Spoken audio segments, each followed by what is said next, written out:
महकमे में काम कर रहे हैं उनको एक इंसेंटिव हो।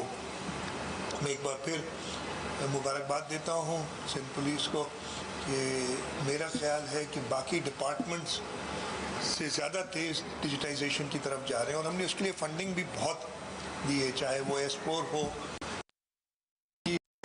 चाहे आपकी डिफरेंट ऐप्स हो, ड्राइविंग लाइसेंस ब्रांच को मज़ीद मुस्तहकम करना हो। तो वो पैसों की कमी नहीं होती, इंटेंट होनी चाहिए और वो आपके पास सही एक्सपर्टीज़ होनी चाहिए। मैं हमेशा क्रिटिक भी करता हूँ पुलिस डिपार्टमेंट को जहाँ जहाँ मुझे समझ आती है कि बेहतरी की गुंजाइश है और इंशाअल्लाह ताला हम कोशिश हमारी यही होगी कि इस सूबे में हर शहरी को, हर इस सूबे के रेजिडेंट को एक पुरअमन ज़िंदगी, एक सिविलाइज ज़िंदगी गुजारने के लिए जो कुछ भी हुकूमत कर सके वो करे।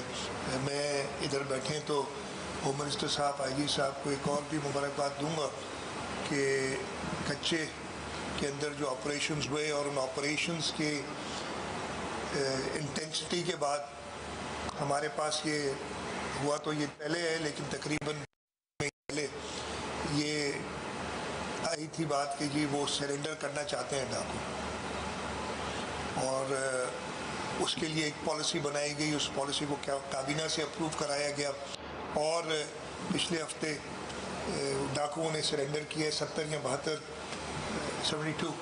72 डाकुओं ने सरेंडर किया है और अगेन ये सरेंडर करने का ये मतलब नहीं कि उनको माफ़ी मिल गई है। ये क्लैरिटी साहब ने भी बड़ी अच्छी तरीके से दी है कि they will have to face the law. ऐसे नहीं है कि उनको बिल्कुल माफ़ी मिल गई है, वो तौबा करके आगे बढ़ना चाहते हैं।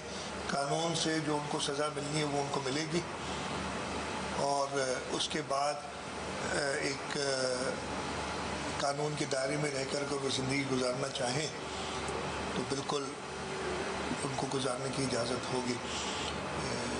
इसमें मैं पुलिस की जो कामयाबियाँ उसके साथ साथ हमारी जो रेंजर्स है और आर्म फोर्सेस हैं, इंटेलिजेंस एजेंसीज़ हैं, उन सबको का भी शुक्रिया अदा करना चाहता हूँ कि उन्होंने हमारा साथ दिया ताकि सूबे के अंदर जो मैं एक्नॉलेज करने में इसमें कोई मुज़ायका नहीं, एक बदअमनी की लहर शुरू हो गई थी, उसको कंट्रोल करने में काफ़ी हम कामयाब हुए हैं काफ़ी हद तक। मैं ये नहीं कहूँगा कि बिल्कुल ही अमन व अमान जो है वो सूबे में आ गया है, लेकिन आज से साल पहले जो हालात थे उससे बहुत बेहतर हैं,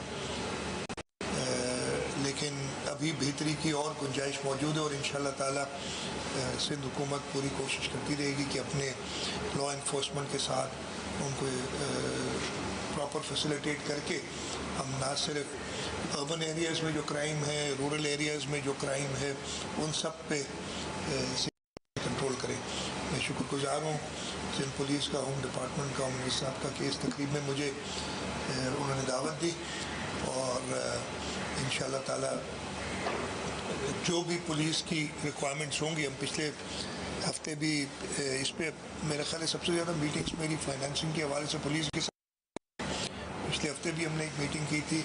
हम बिल्कुल इक्विप करने के लिए तैयार हैं, कैपेसिटी बिल्डिंग के लिए तैयार हैं, लेकिन रिजल्ट्स ज़रूर दिखाने होंगे और रिजल्ट्स मेरी बात से नहीं होंगे, जो बात कर रहा हूँ नहीं होंगे। जब लोग आपके लिए कहेंगे कि हाँ जी बिल्कुल बेहतरी आई है, पुलिस बेहतर काम कर रही है, तब मैं समझूंगा कि जी वाकई पुलिस ने बेहतर काम किया है। मैं जो इस मौके पे पुलिस, हमारे रेंजर्स, आर्म फोर्सेस के शोहदा हैं, उनको भी याद करूंगा इसलिए कि उन्होंने अपनी ज़िंदगियाँ दी हैं। सिंध पुलिस के हज़ारों की तादाद में शहादतें उन्होंने नोश फरमाई हैं और वो हम आपके लिए हैं ताकि इस सूबे में अमन अमान बरकरार हो। आप सबका बहुत बहुत शुक्रिया। पाकिस्तान जिंदाबाद।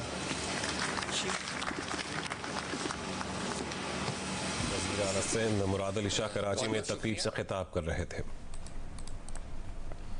उनका कहना था कि आज से 40 साल पहले खुद थाने में पुलिस वेरिफिकेशन के लिए गए थे। उन्होंने कहा कि पुलिस वेरिफिकेशन सिस्टम को भी हमने जदीद किया है, ड्राइविंग लाइसेंस के जदीद सिस्टम की भी लोगों ने तारीफ़ की है।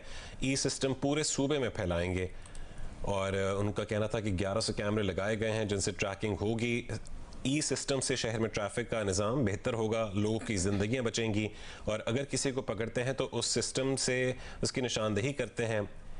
اور ان کا کہنا تھا کہ S4 پورے سندھ کے داخلی اور خارجی راستوں کی نشاندہی کرتا ہے.